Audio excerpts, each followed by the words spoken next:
नमस्कार दोस्तों इस वीडियो में आगे बढ़ने से पहले अगर आपने इस चैनल को सब्सक्राइब नहीं किया तो प्लीज़ कर दीजिए। इससे हमें बहुत हेल्प मिलेगी। खैर वीडियो में आगे बढ़ते हैं। देखिए दोस्तों, इस बार का जो बजट रहा उसमें हमें कहीं ना कहीं सरकार का एक स्ट्रैटेजिक शिफ्ट देखने को मिला है। सरकार ने, जैसे कि आप जानते हैं और हमने पहली वीडियो में भी बात की थी, कि एसटीजी और एलटीसीजी पे सरकार ने टैक्स बढ़ा दिया है। यानी कि कैपिटल गेन टैक्स जो आप शेयर बेच के कमाते थे, जो होता था आपको, उस पे अब टैक्स ज़्यादा लगने लगेगा। एलटीसीजी जो पहले 10% था, अब वो 12.5% बन चुका है। एसटीसीजी जो पहले 15% था, अब वो 20% बन चुका है। तो सवाल ये उठता है कि ऐसे समय में हमारे जैसे जो इन्वेस्टर्स हैं, उनको कहाँ फोकस करना चाहिए? उन्हें क्या आप किसी और एसेट क्लास में जाना चाहिए, किसी और एसेट क्लास में निवेश करना चाहिए? क्या उन्हें वहाँ बेहतर रिटर्न मिल सकते हैं या लोअर टैक्सेस देखने को मिलेंगे? खैर, इस बजट में बहुत कुछ हुआ और कहीं ना कहीं हमने ये चीज़ सरकार के फोकस में भी देखी। इस वीडियो में आगे बढ़ने से पहले इस वीडियो को ज़रूर लाइक करें। दोस्तों, असल में हो ये रहा था कि बहुत समय से आपने भी नोटिस किया होगा कि शेयर मार्केट बहुत अंधाधुंध बढ़ा है। और ये चीज़ जो थी, ये सभी के रडार में थी। ये सेबी के चेयरमैन के रडार में भी थी, ये सरकार के रडार में भी थी। और लोगों ने इस चीज़ को बहुत, इस हम जितने भी एक्सपर्ट्स थे उन्होंने इस चीज़ को बहुत बोला कि शेयर मार्केट जो है अब काफ़ी अंधाधुंध बढ़ चुका है, बहुत ही ओवर वैल्यूड है, बहुत ही ओवर प्राइस्ड है। और पता नहीं क्यों रिटेल इन्वेस्टर्स जो हैं अभी भी इसमें क्यों आ रहे हैं और इतने महंगे दाम पे शेयर खरीद रहे हैं। और ये चीज़ कहीं ना कहीं हमें देखने को मिली जब हमने ऐसे शेयर्स को नोटिस किया जिनकी पी रेशो बहुत ज़्यादा था और लोग उनमें अभी भी इन्वेस्ट कर रहे थे।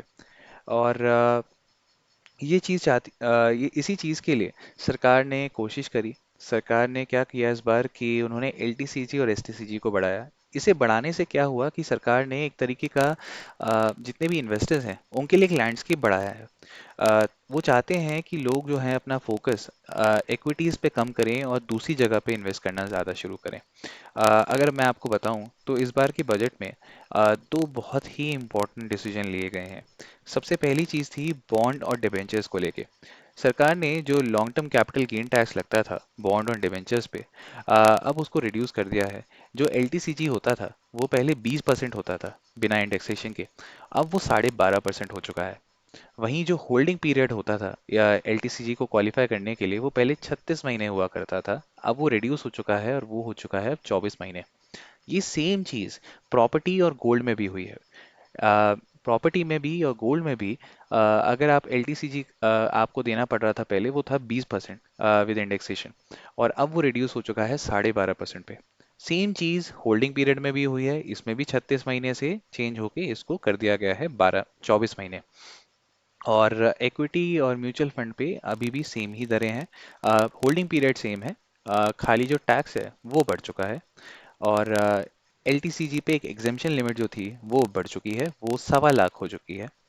तो ये एक बहुत ही इम्पोर्टेंट डिसीजन था जो इस बार लिया गया। कहीं ना कहीं इसका जो रीज़न रहा है वो ये है कि सरकार नोटिस कर रही थी कि जो इंडिविजुअल इन्वेस्टर है, जो रिटेल इन्वेस्टर है हमारे जैसा, वो कहीं ना कहीं अपनी सेविंग्स जो है, अपने घर के खर्चों के जो पैसे हैं, उसको लगा रहा है स्टॉक मार्केट में।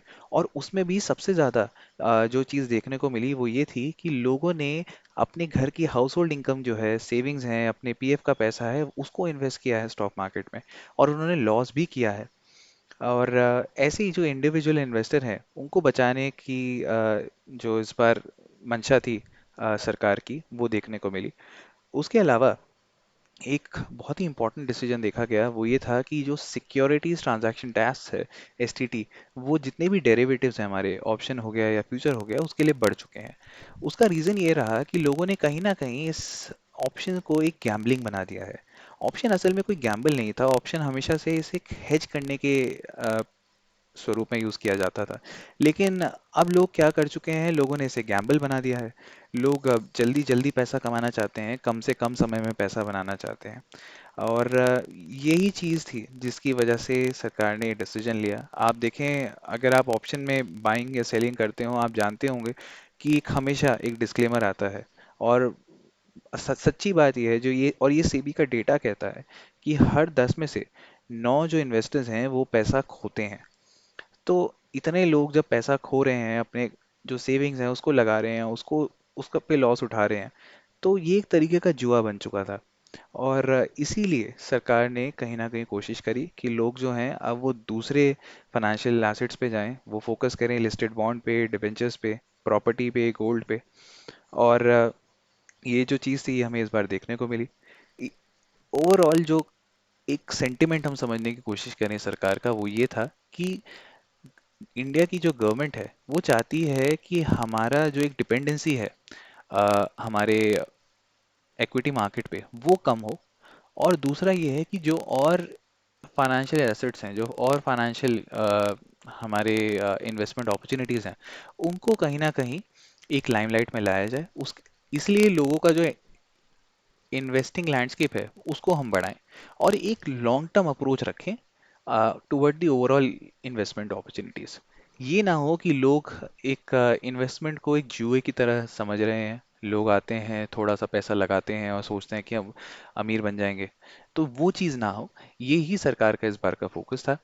खैर, आपको ये वीडियो कैसी लगी कमेंट सेक्शन में ज़रूर बताइएगा। चैनल को प्लीज़ सब्सक्राइब करें और वीडियो को लाइक करना ना भूलें।